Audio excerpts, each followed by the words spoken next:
Here's the thing. Birds are real. It's mean to say that they're not.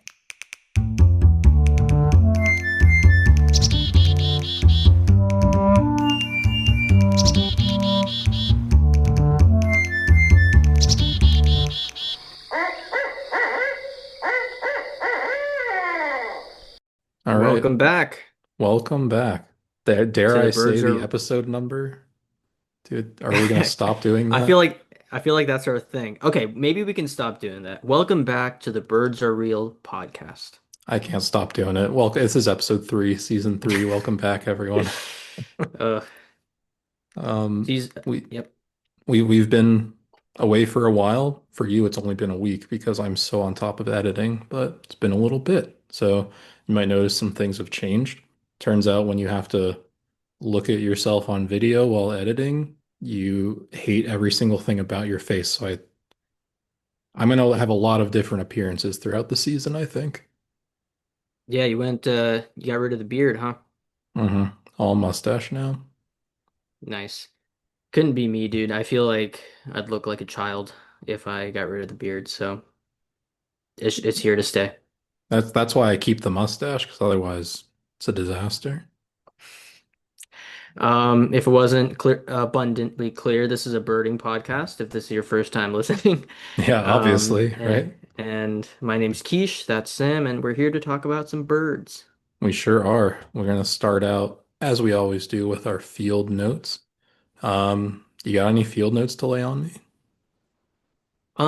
Yeah, sure. So I feel like last episode I mainly talked about, my field notes and all the birding adventures I've been on in Virginia Beach, two at that time. So in it, since last episode, I've only been able to go out birding once. And I didn't have too much time, so I didn't go to like one of the places that I was a little more excited about, like Great Dismal Swamp or Pleasure House Point, somewhere I would want to spend more time. Um, so I looked on eBird and found this place that, relatively active bird sightings. It's called Mount Trashmore Park. No, it's not. It's called Mount Mount Trashmore Park. Trashmore? Come on.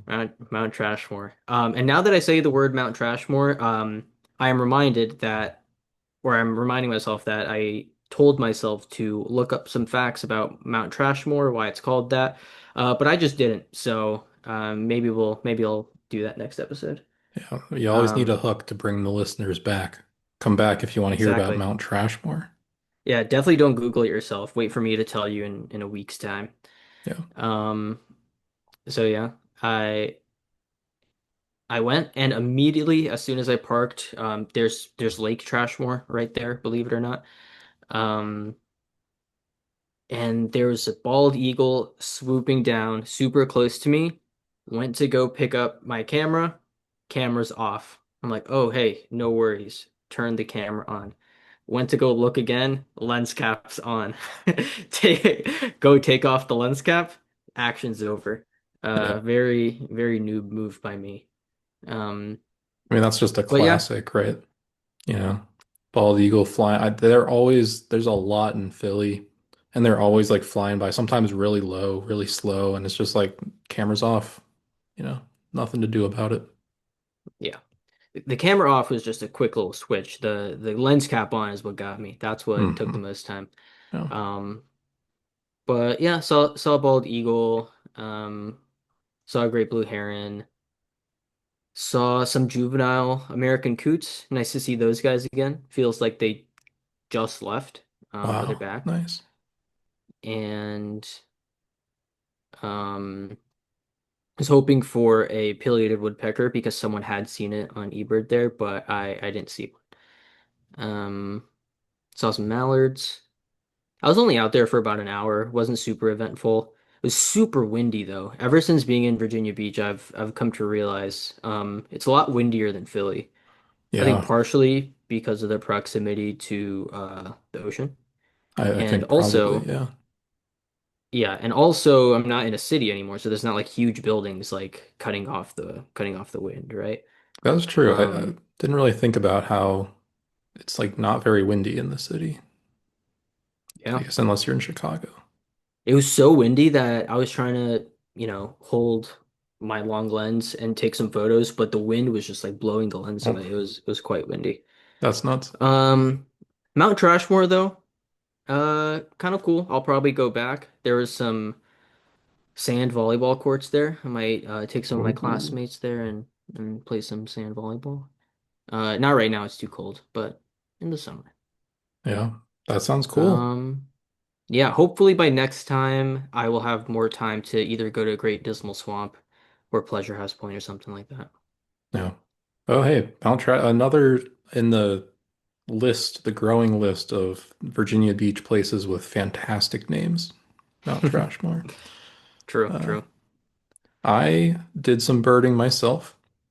As you might expect, I was in Kansas City for a time with producer Rochelle and just very briefly went birding. Didn't have my camera with me because it's hard to get all that stuff, on an airplane.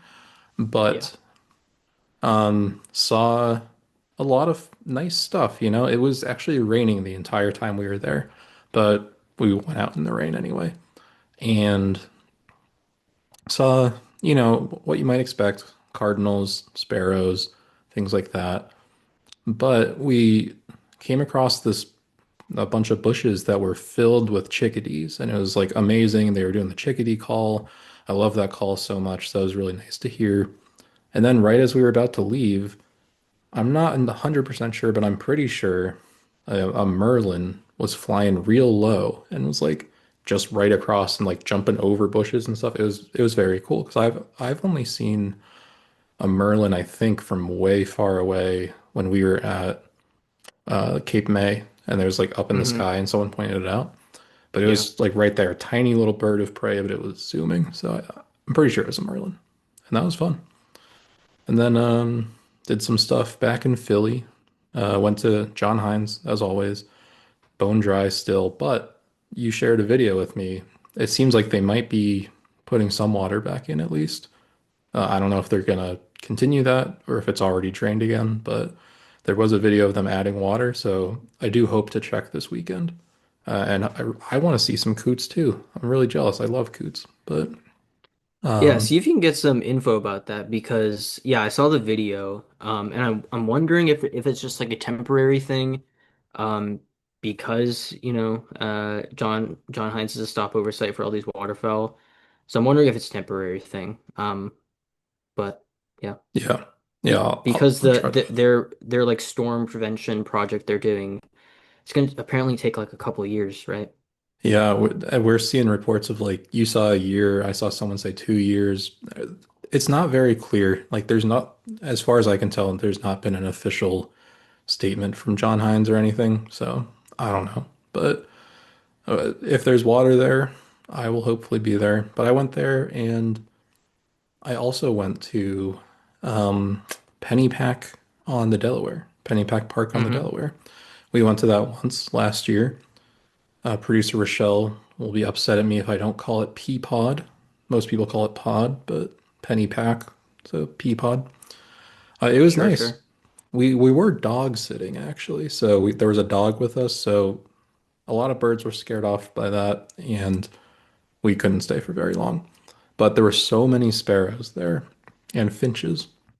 So it's very possible I saw a purple finch and just didn't realize it. I don't know. I know that I saw house finches, so I didn't mark off purple finch on my life list, but I was so convinced that I saw pipits once again, which happened Mm-hmm. last episode.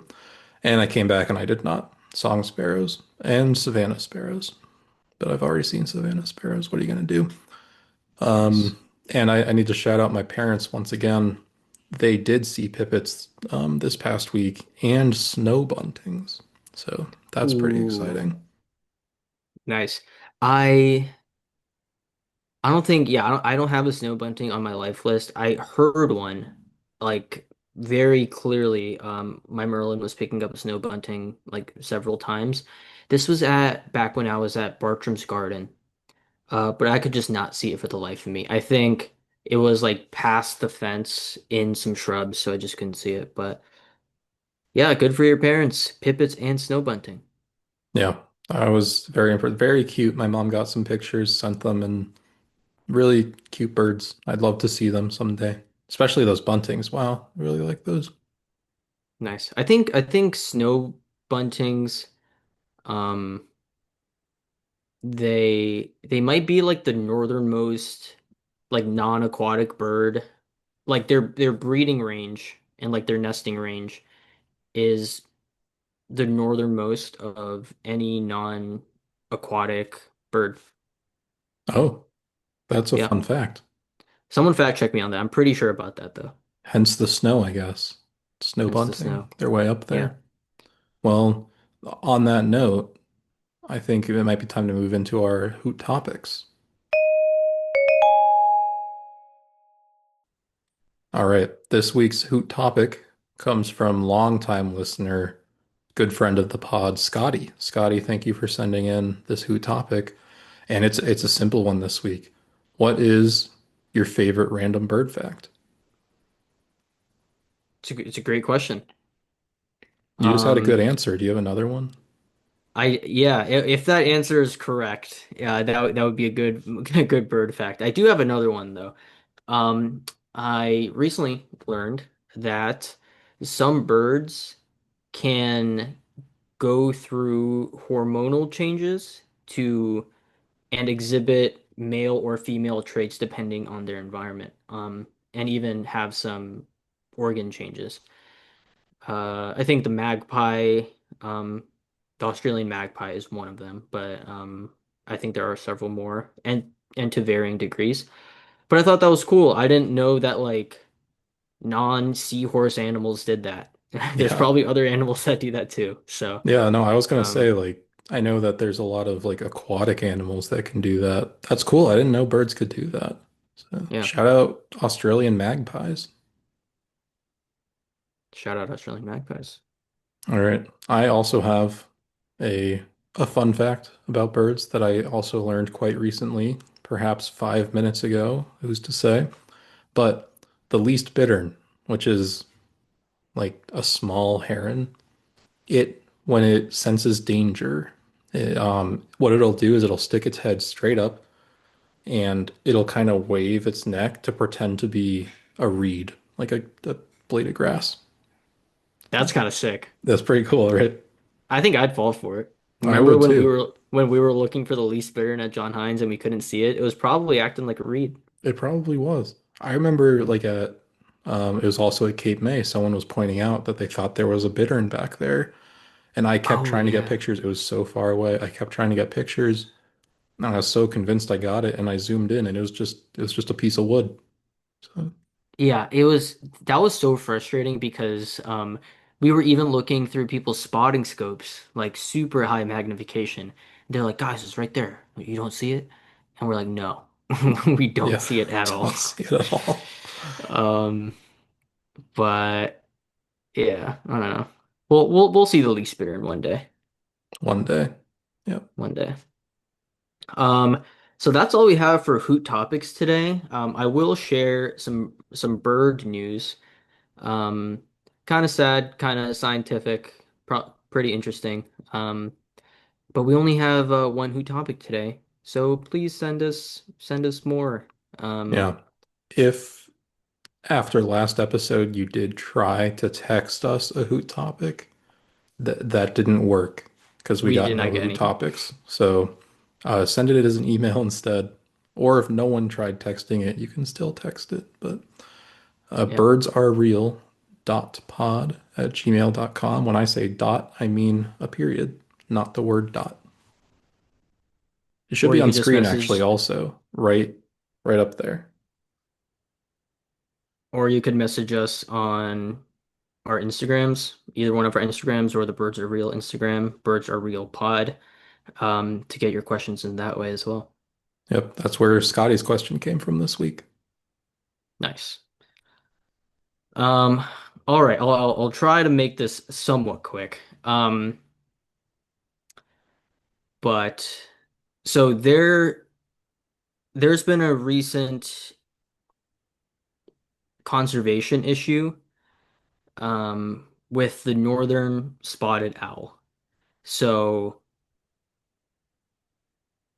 its habitat is being reduced. A lot of old growth forests are being cut down by big timber for profits, right? And and the barred owl, which is typically, it's native to the eastern US. It's also made its way over to the western US, partially because of its own habitat loss. And these are forest-dwelling birds. So there's a big part in the middle of the US that typically has just been barren and no trees. So that was kind of acting as like a barrier for these owls to move over.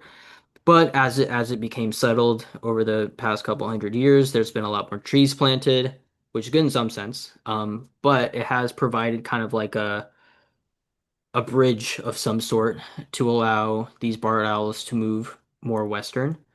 And these barred owls are a lot bigger, a lot more aggressive, and can outcompete the northern spotted owl.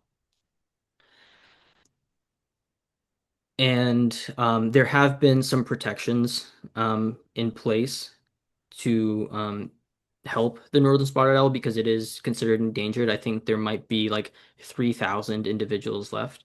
Wow. Um, and so there was some sort of government act that was put in place to prevent big timber from cutting down old growth forest specifically in the Pacific Northwest. And under the Migratory Bird Treaty Act, which we've talked about in episodes past, it is illegal to kill barred owls, but there are loopholes. Um, One of them being, I think it's called depredation, where if the barred owl is leading to the depopulation or like population issues of another species, then it is okay.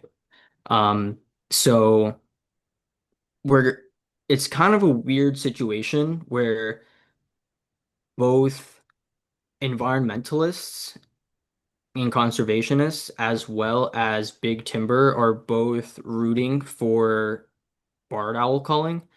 There's been a proposition to, I think, kill 500,000 barred owls just by, having people go out and shoot them.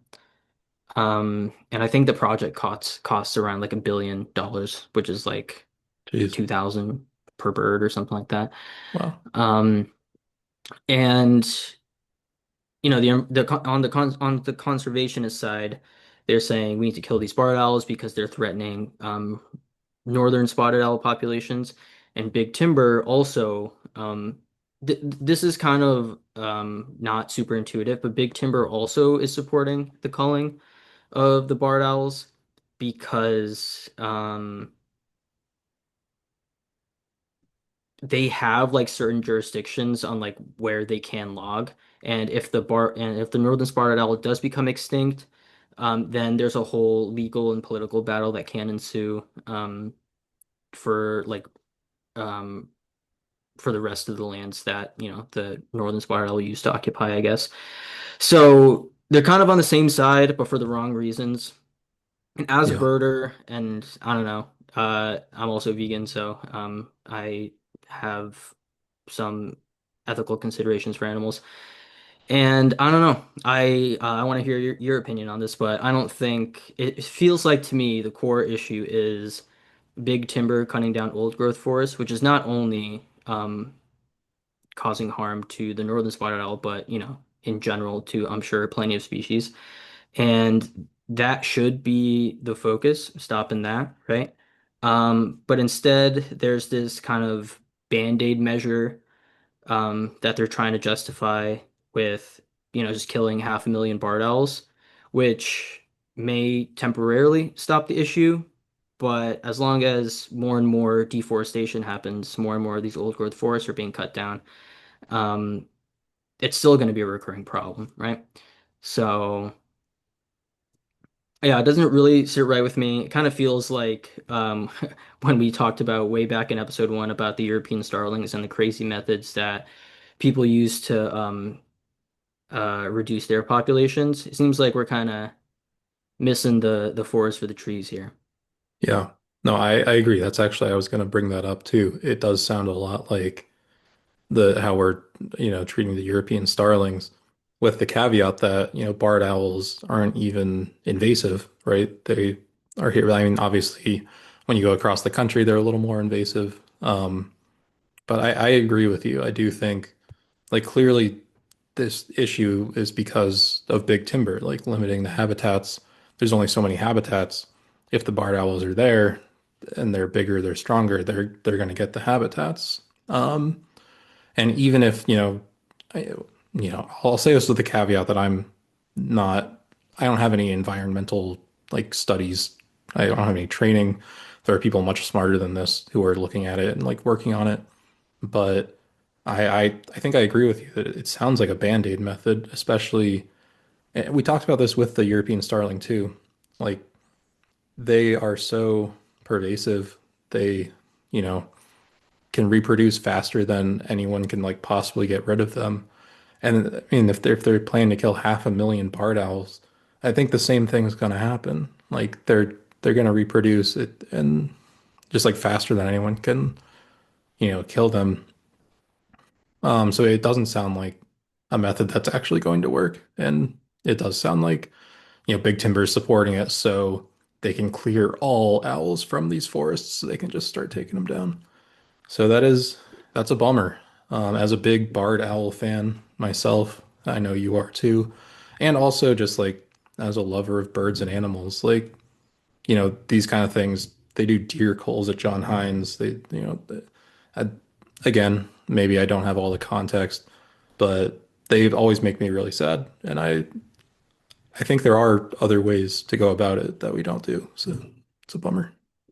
Yeah, and this situation is in particular tough because there's no like easy fix. Well, the easy because it's not like you're just gonna tell Big Timber to stop and they're gonna stop, right? It's like a huge and the way that politics and legal things work, it just takes years and years and years.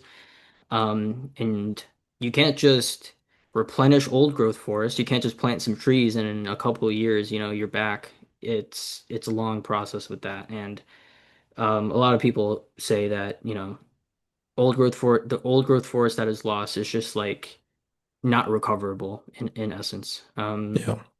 And yeah, I mean I have a I have a bachelor's in biology. I took some conservation classes, some population biology classes, stuff like that. So I know some things, but definitely not an expert on conservation biology. So if you're a conservation biologist or a wildlife biologist and you're listening, let us know your thoughts. Yeah, definitely. Thanks for bringing that who topic that is, obviously not super fun to talk about, but I think it definitely an important issue that's happening in the bird. I saw a couple things about it too, so I'm glad you Hmm. brought it up. Yeah. Um, yeah, let us know your thoughts too. That's like Kesh said, especially if you're someone who is like an environmentalist, has more, uh, whatever knowledge. Any opinions, whatever you Yeah, whatever you yeah, want to no. share. Yeah, if you don't have Um, any environmental knowledge, I don't want to hear from you then. I'm just kidding. We want to hear from everyone. Obviously, you yeah. don't need knowledge to talk about birds. So, Yeah, so just wanted to slot that in there just because that's something I saw recently. yeah, cool. Well, I think that's something we'll continue to do. Um, if there is birding news, we'll bring that up in the hoot topics. I think it's a good Yeah. section for it. But thanks for bringing that up. And once again, we're going to plug the email, birdsarereal.pod@gmail.com. Send us an email. It's very quick. It's very easy.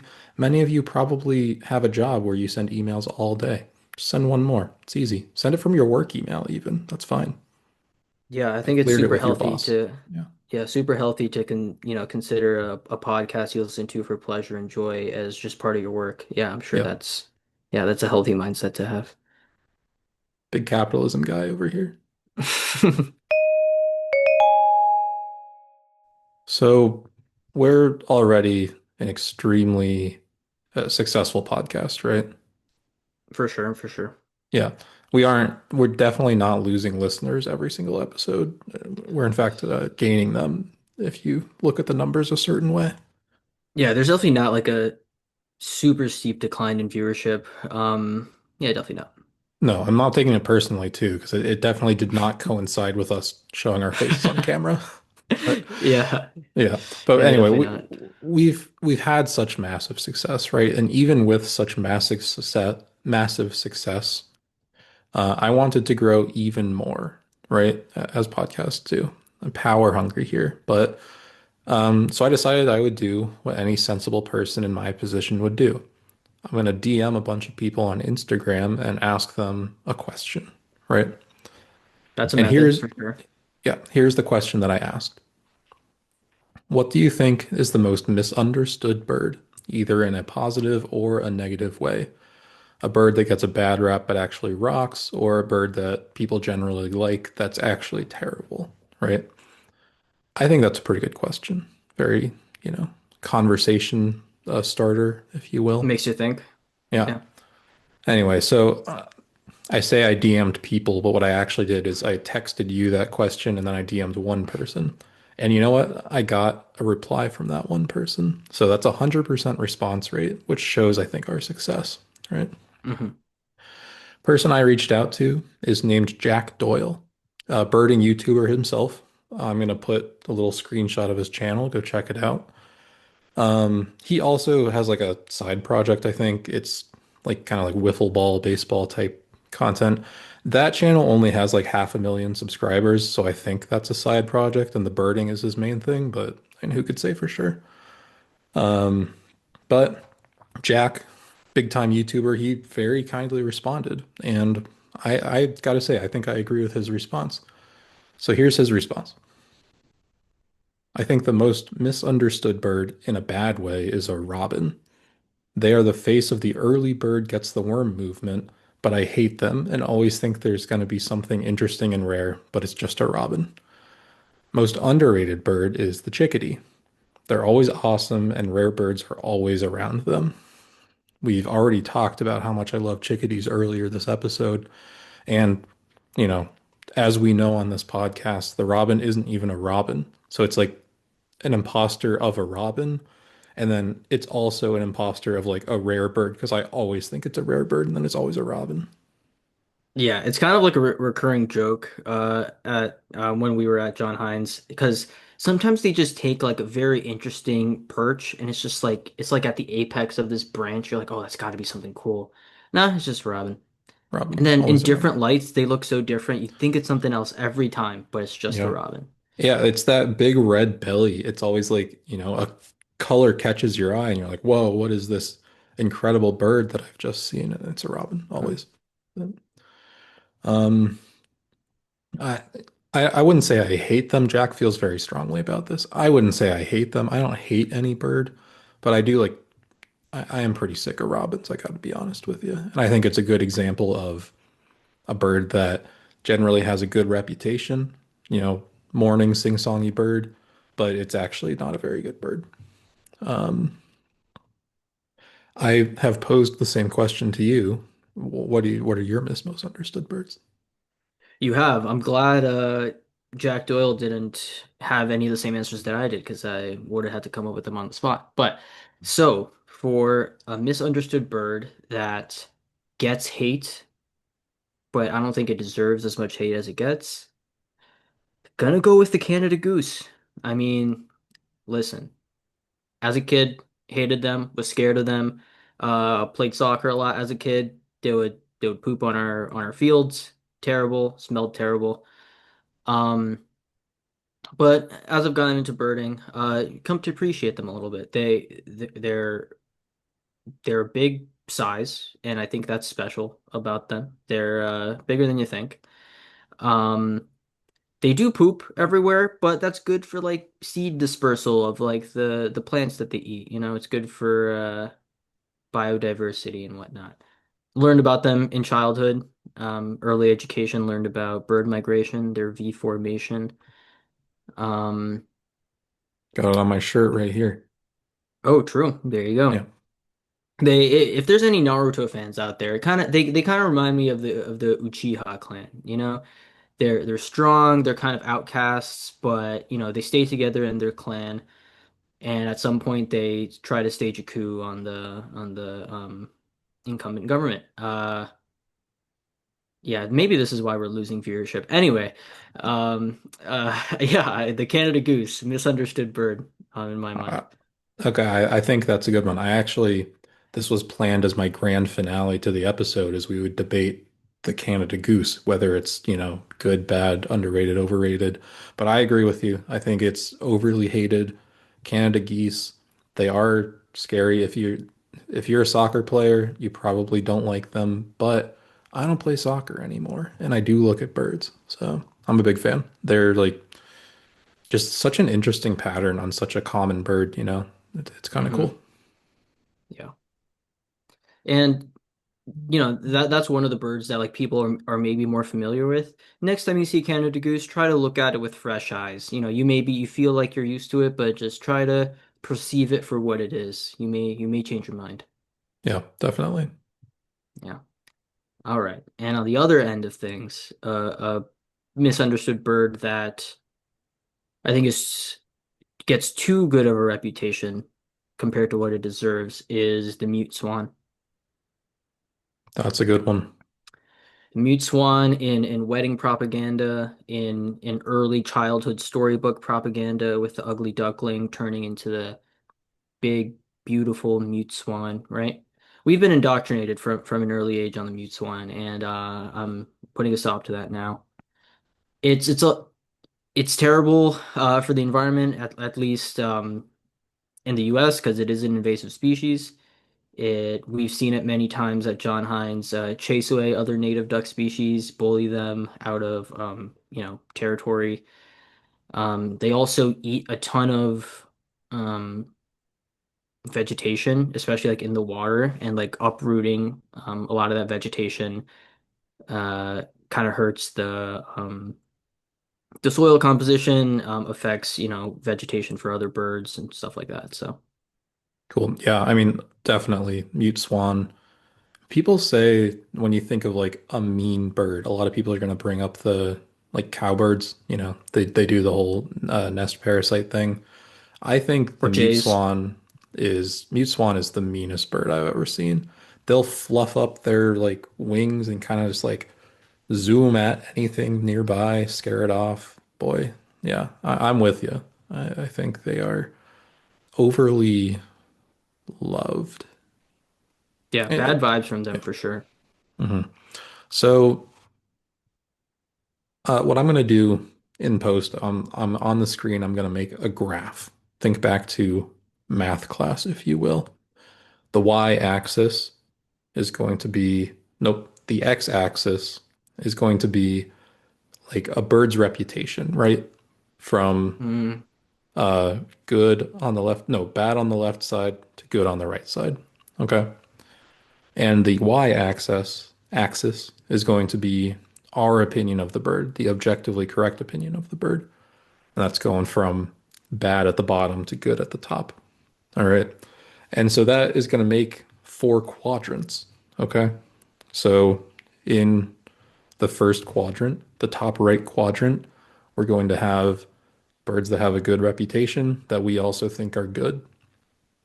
This, for example, might be, I think, a peregrine falcon, right? People love the peregrine falcon, and yeah, it rocks, right?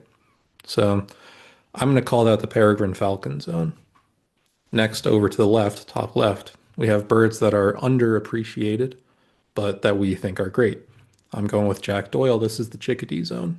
Good zone to be in. If we keep going down, birds that are not appreciated that are also bad. In my opinion, I've come around on a lot of gulls. I do not like the American herring gull. So this is the American herring gull zone, in my opinion. okay, sure, sure. And then bottom right will be our mute swans, our American robins, the birds that have a good reputation, but actually it's undeserved. They do not deserve a good reputation. And I'm going to call that the robin zone. And so what are we going to do?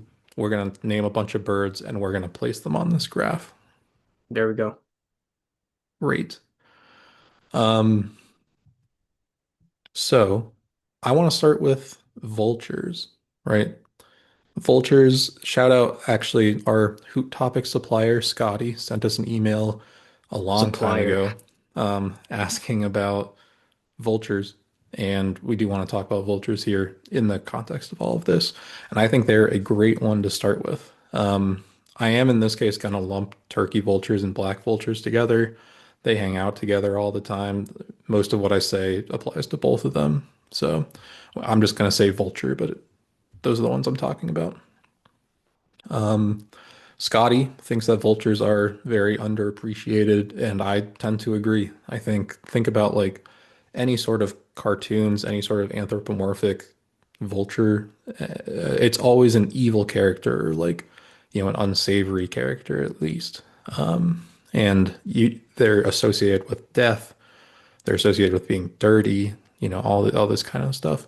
And that's because they are scavengers. So they feed on dead animals. They'll be circling around like if they think something's going to die.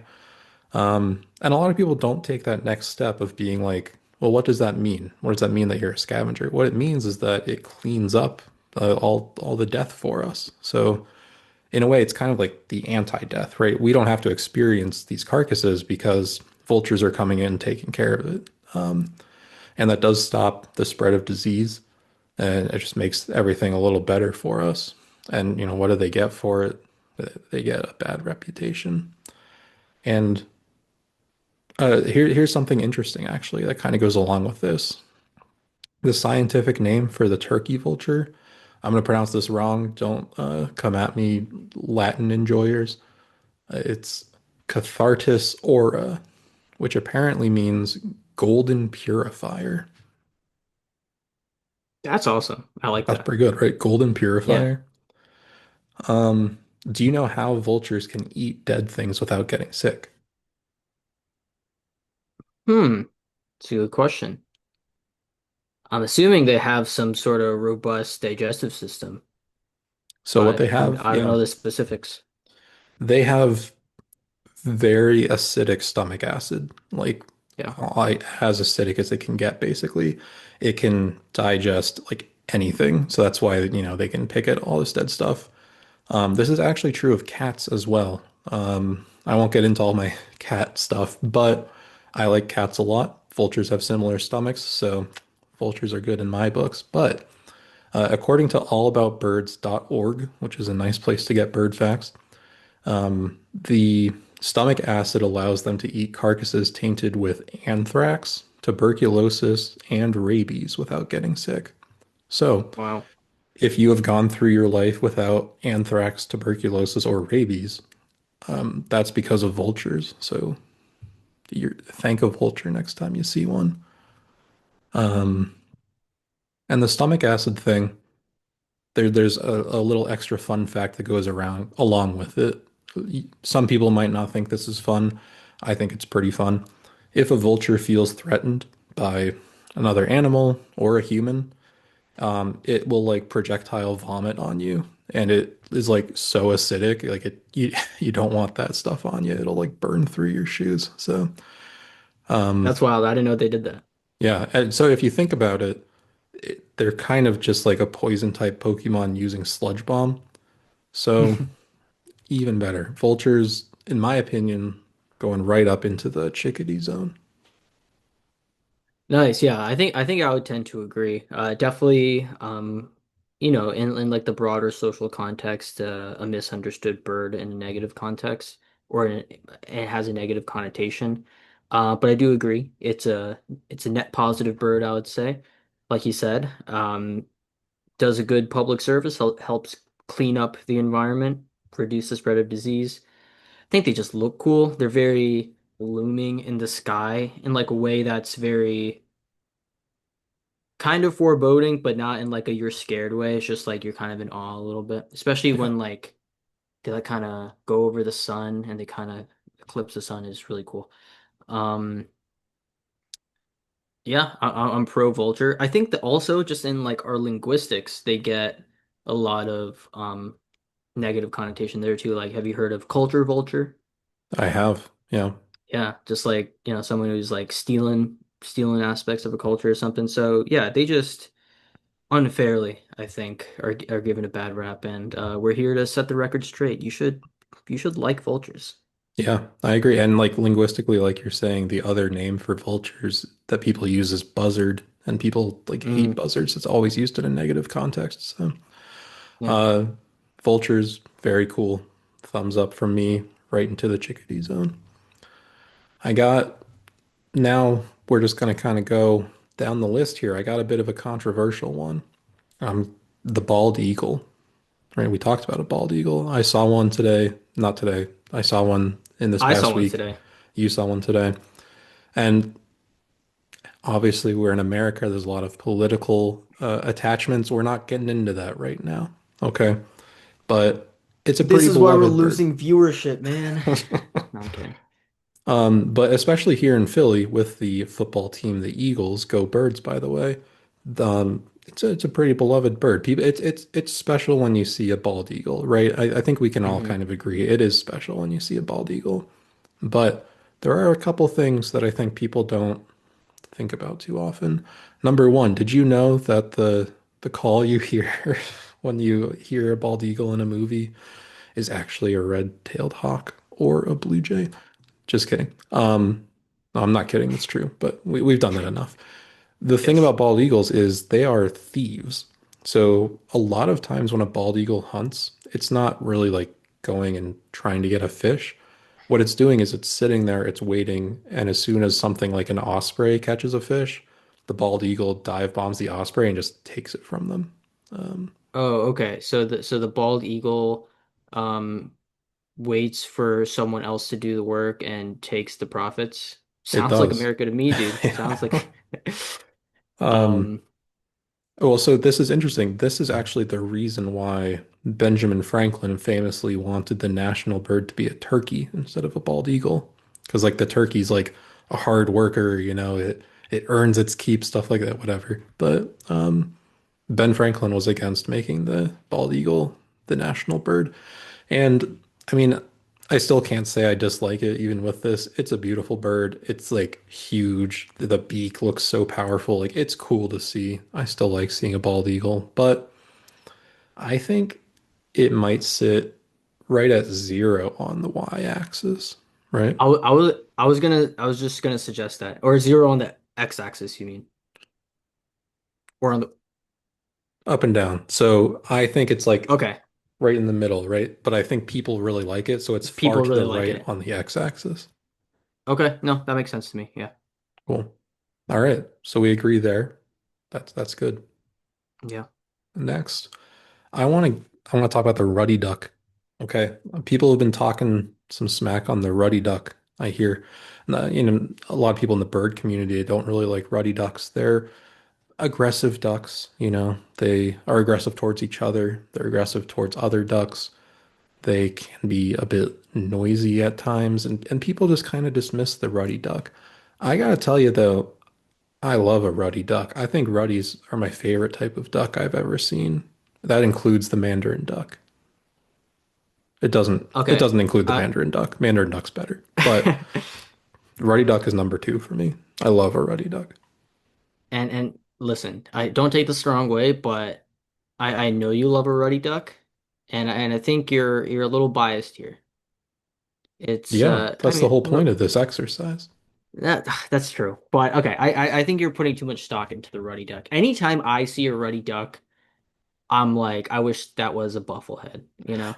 That's That's just me. that's That's just crazy. that's You just wish it's me. a I mean, bufflehead? I know they got their little light blue bills. I know they, cute in that sense. They The dive and tail, whatnot, but the little the tail that tail, pokes up. I know the tail. I've seen the tail, but so wait, so you're saying birders don't like ruddy ducks? Is that a thing? I haven't come across that. Yeah, I think like especially in duck season, people are like, get those ruddy ducks out of here. I've seen Mm. some memes on Instagram, some anti-ruddy duck memes. So I don't know. I didn't know ruddy ducks had haters like that. I'll have to explore that.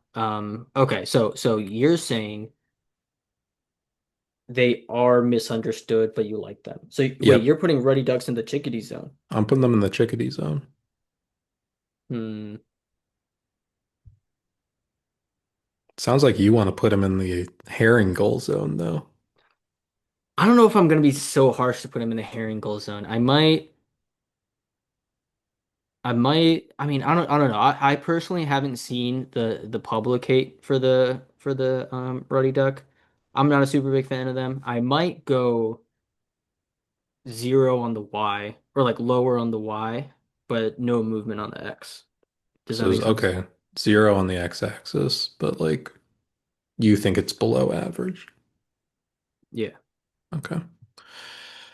Agree to disagree. We're just gonna have two ruddy ducks on this graph, I think.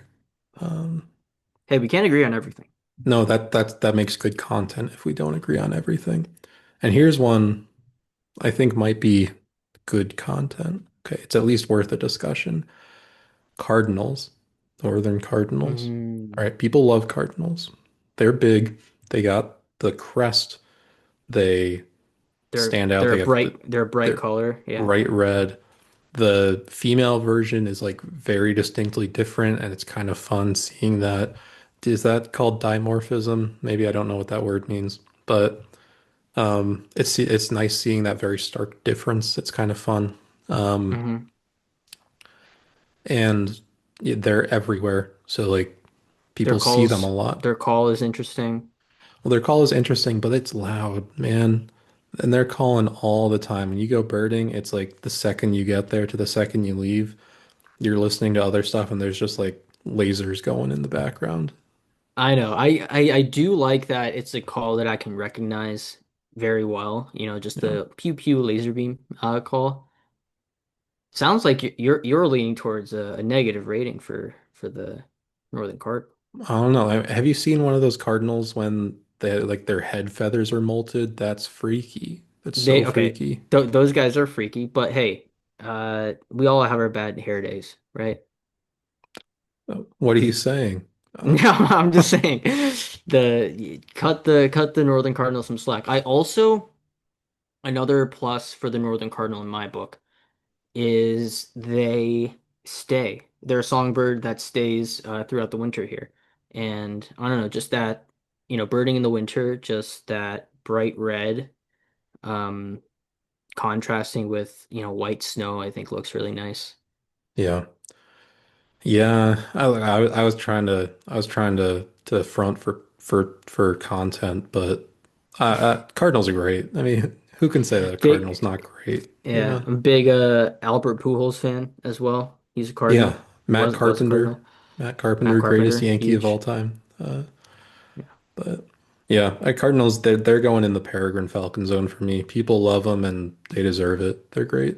Oh, so you were fronting. You were trying to throw me for a loop there. I No, was no, just no. for the sake of content. For sure in the Peregrine Falcon zone. Yeah. Okay. Um. Okay. This one I think we're definitely going to disagree on. Okay. Okay. Northern Flicker, your perhaps least favorite bird. Uh, I know Yeah, you don't throw like it. You think it looks like a spotted lanternfly. It does kind of. It gives you kind of a those. giant spotted lanternfly, might I add.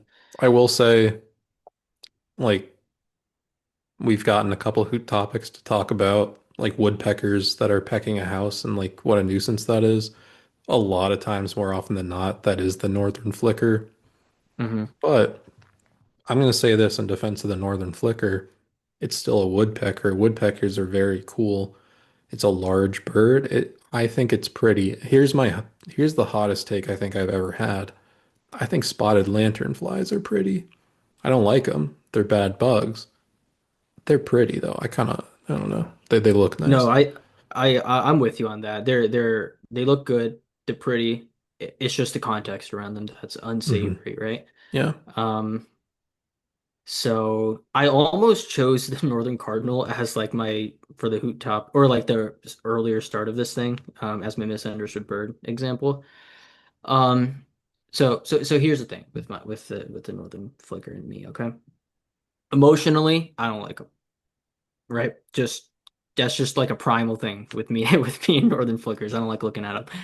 But logically, I know there's nothing wrong with them. They look good even.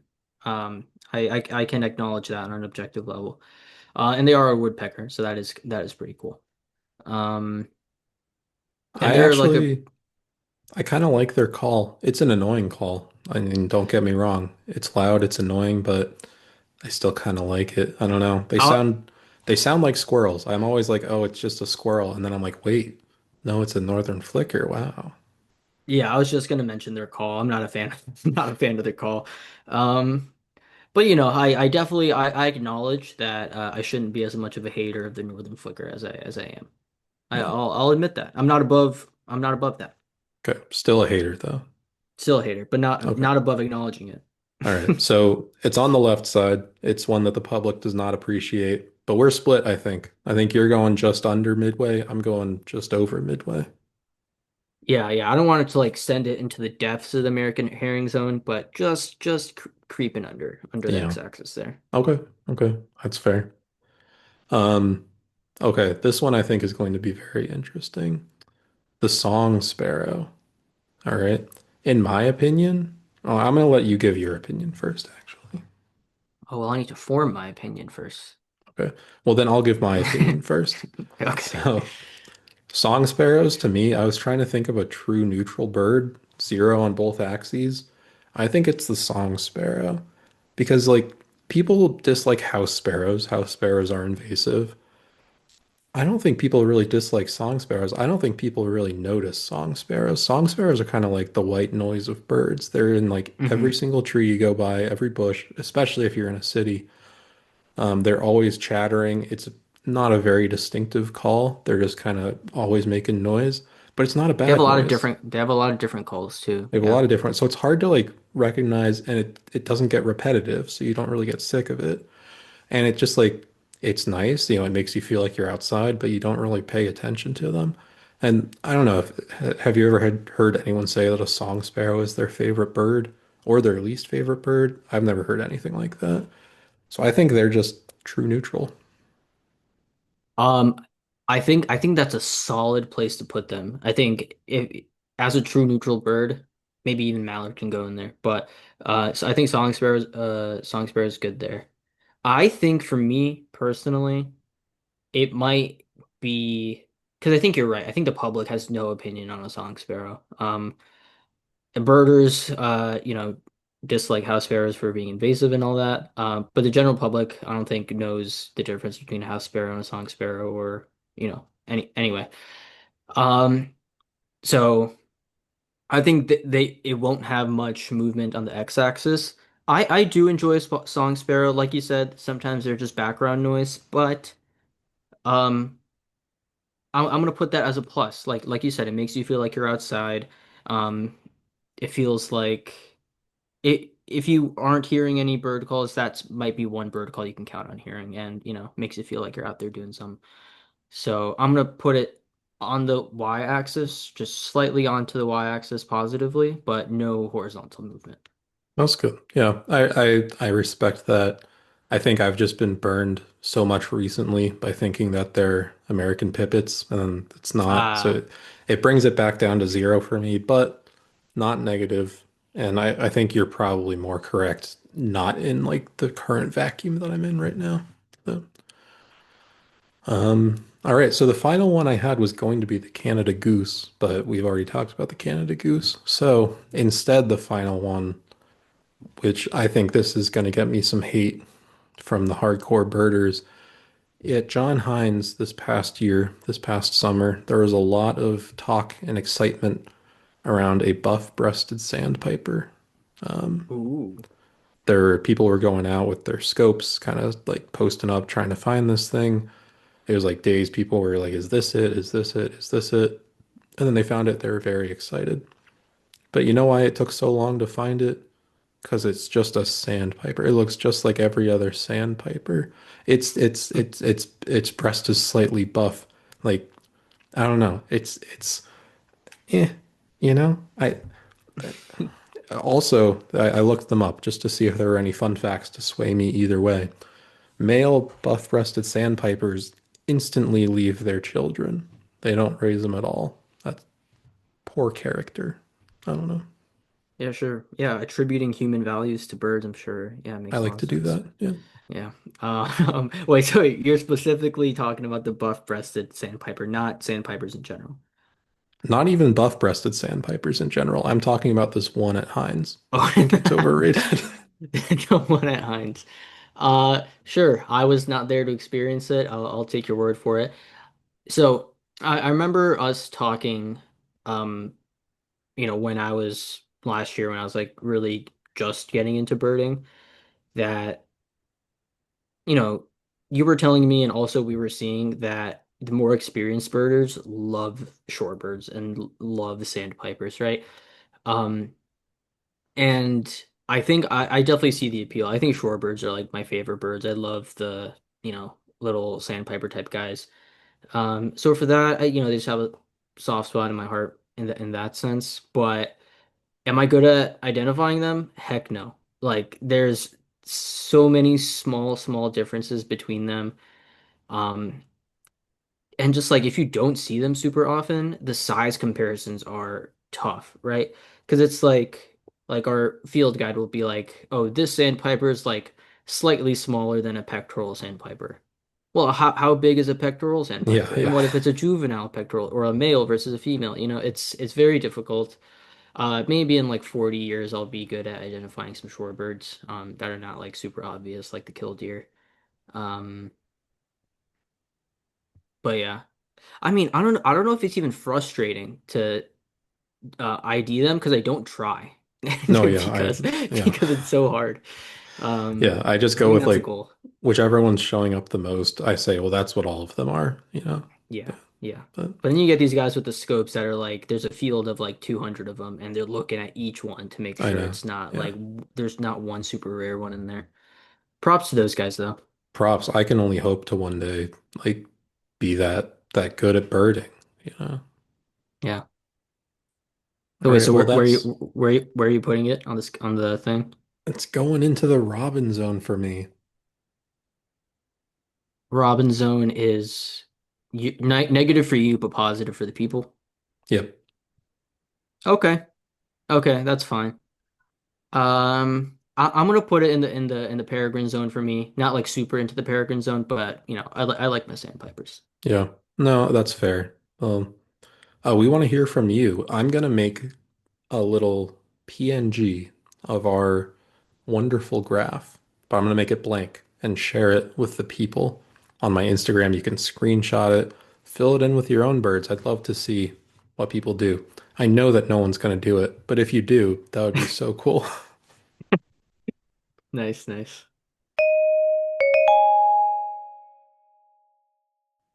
All right, we've reached the closing caw section, our final game. Not so much a caw this time, but a game nonetheless. It's been a simple episode, a game with an episode of simple concepts. We're keeping it simple. It's 20 questions. What's going to happen? Okay. I'm going to take this book right here. Oh, this is the wrong way. There it is. The Sibley Birds book. I'm going to open it to a random page. I'm going to choose a bird, and you got 20 yes or no questions to guess what it is. I would recommend perhaps pulling up allaboutbirds.org or pulling up your own book. They Well, have to you, be you don't yes think or no I questions, but you don't think I otherwise just it's all have good. that? You don't think I have it all in here? I don't know. For the I audio will see. listeners, I'm tapping my noggin right now. No, I'm just gonna try to figure it out, Okay. see how it goes. Or maybe I should write down because 20 things is a lot to keep track of. I'm sure I'll forget things that I've asked. Up to you. Do I have a pen on me? I'll tell you how many Uh, questions you've done. okay, it's fine. We'll wing it. All right, nice. I should just start. You should. I'm gonna choose a different Hmm. bird. Oh yeah. Oh yeah. This is a good one. Okay. Okay. I wonder how I should narrow it down. Um, how about this? Have I seen this bird? No. That makes it so much harder. Oh, okay. Um, It's one question. Okay, wait. I guess I can use a question on this next thing. Is this a bird that I can see in North America? Yes. Okay. Is this bird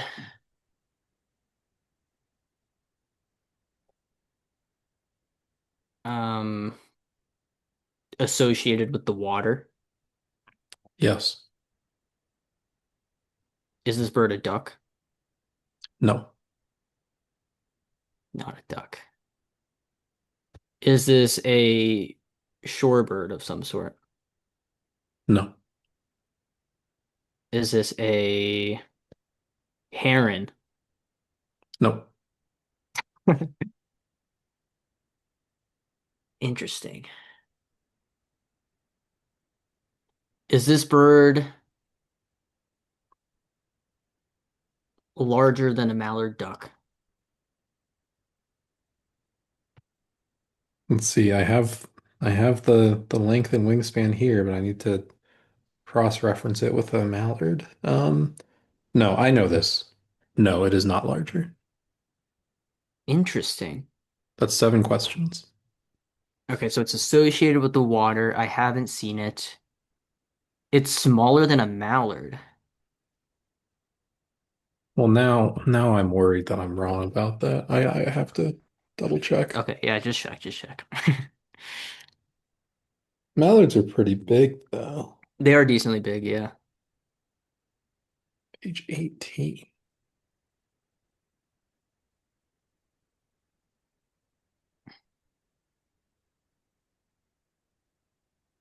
And I'm sure you'd pick a bird that I would like conceivably get. Yeah. Yes, this Okay. is smaller than a mallard. Smaller than a mallard.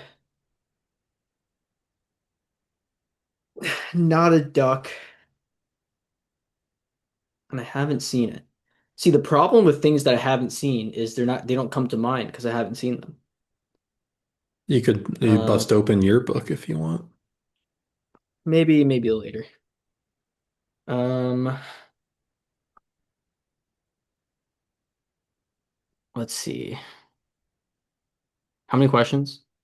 Seven questions so far. Oh, okay. We got time. We got You time. got plenty. Is this bird uh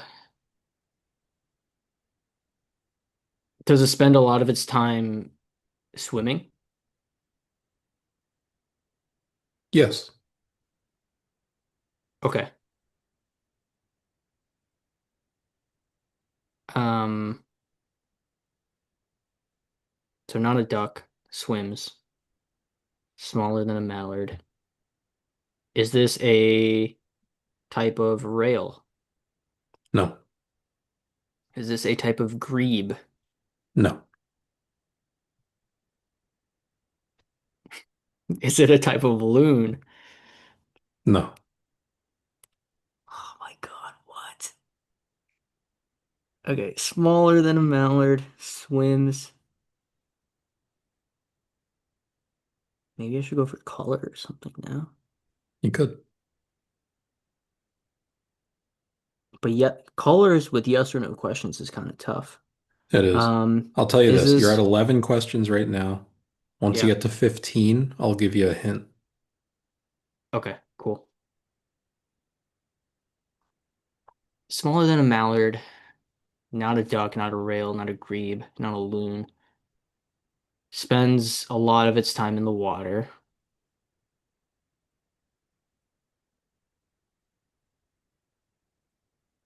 You said not a heron either. I did say that.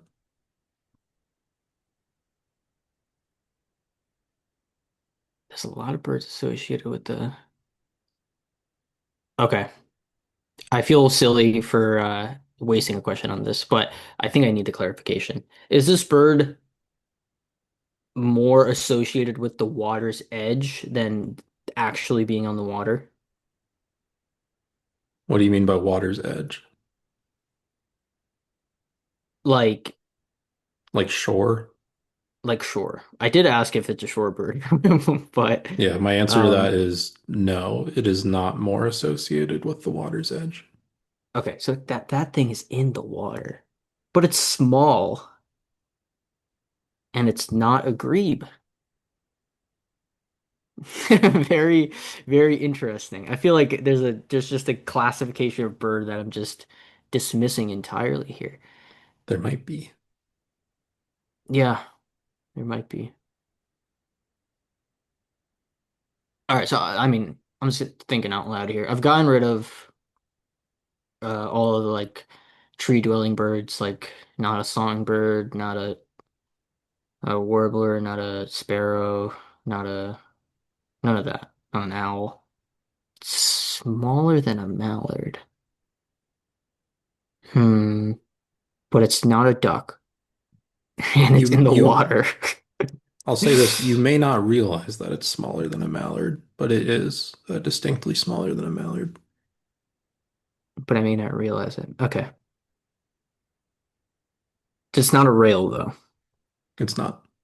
You've already asked that, so I'm not adding that as a question. No, no, I know, I know, I know. I was just saying that out Yeah. loud.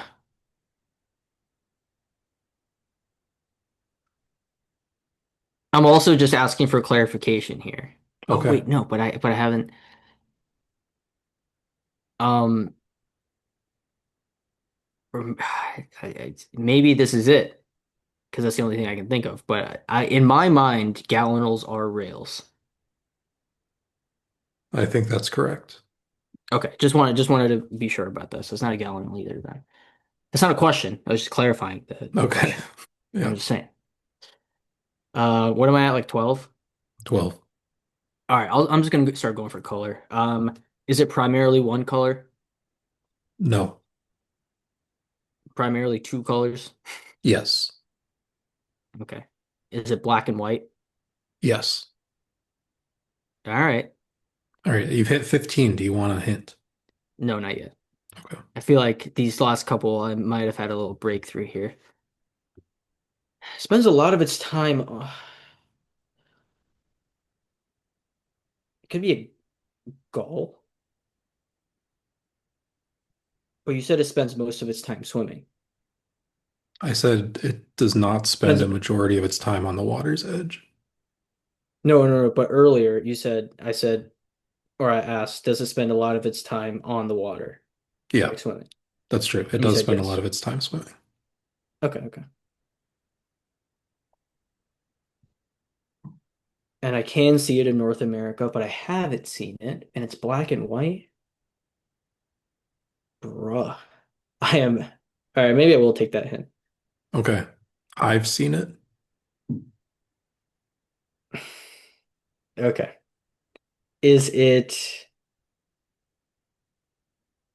okay, so the puffin's beak is orange. I'm not gonna say the puffin. I forget these guys' names. Is it like the common mirror or something? It's not. Okay. I'll Is say it this. It's primarily two colors. It's not only two colors. okay. Is it a bird you saw in Maine? Yes. Dude, I forget the names of these things. Um, oh, is it a razorbill? No. It's a bird you saw in Maine though. Not a puff. No one said it wasn't a puffin. I know, but you said it's primarily two colors. Its whole beak is a third color. Is it a puffin? It's a Atlantic puffin? puffin. Atlantic puffin? 1920. Yes, it is an Atlantic puffin. Okay. I Nice.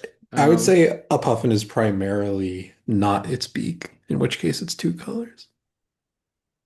Sure, sure. But I could see that I'm glad that you said out loud that you like disqualified puffin from your mind. Yeah, Because that would have been a bummer. that hint that you've seen one, which really like I don't know why I didn't think of like a northern bird. I was really just thinking like temperate south kind of thing. But yeah, You're in the temperate puffin. South these days, so it makes I sense. am. All right, that was kind of fun. I liked the thought process or Yeah, and thinking you about got it. it at Yeah. exactly 20 questions, so pretty pretty well done content Script wise. scripted, some may say, but definitely Yeah. not. Cool. I may I was thinking about, a different type of game for next time, but that was kind of fun. I kind of want you to go through the 20 questions gauntlet. I would be happy to go through the 20 questions. I think it's a lot of fun. All right, we'll see for next time. Cool. All right. Well, let us know how you did at home. When did you get it? Which question did you get it? You weren't allowed to ask me questions, but you heard Keish asking me questions. So, um, uh, debate in the comments or the emails, whatever. Is a puffin primarily two colors or is it more? I would say three, but and also if you got the Atlantic Puffin a lot earlier than I did, come gloat in our Instagram and our YouTube comments. Just let us know you're better than us. Yeah. We wanna see that. We like to hear that kind of stuff. Yeah. Yeah, Keeps us agree. grounded, after being so successful. So, After having a podcast and people listening, ego is through the roof. So oh we yeah. really need to be grounded a little bit. Yeah. Yep. On that note, thank you so much for listening. End of the podcast here, but don't click off yet because this is all very important stuff. Um, Email us Hoot Topics, DM us on Instagram, Hoot Topics. You could even comment them on our YouTube video and we'll see it. Um, Hope you guys are enjoying the new format. I think we're hitting our stride a lot more. This was a pretty good episode, I hope. But give us feedback, let us know, share us with a friend. Um, I don't know what else we can do besides beg, but we're begging. We do have a huge listener base already, All but right, of course. every little bit helps, right? Every little bit helps. Thank you, Jack Doyle, for replying to me and letting me say your name on a podcast. Really gives me some credibility. Um, Otherwise,